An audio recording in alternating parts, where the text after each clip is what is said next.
गणपती बाप्पा मोरया. यावरून समजलं असेल की मी काय बनवत आहे. मी बनवत आहे उकडीचे मोदक.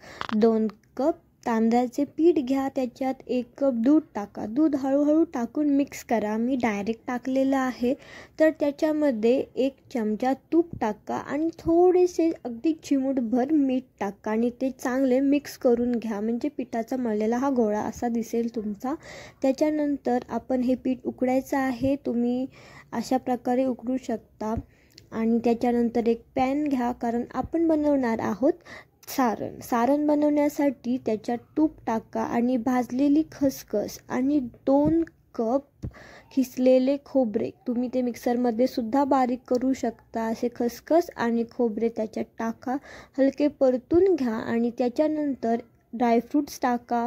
1 कप गूळ टाका. असं परफेक्ट माप मी नेहमी बनवते आणि खूप छान लागतं.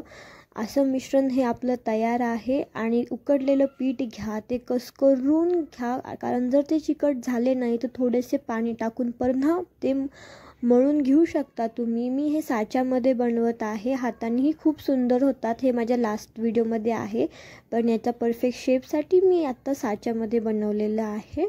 आणि पुन्हा एकदा मग हे मोदक उकडून घ्यायचे आहेत.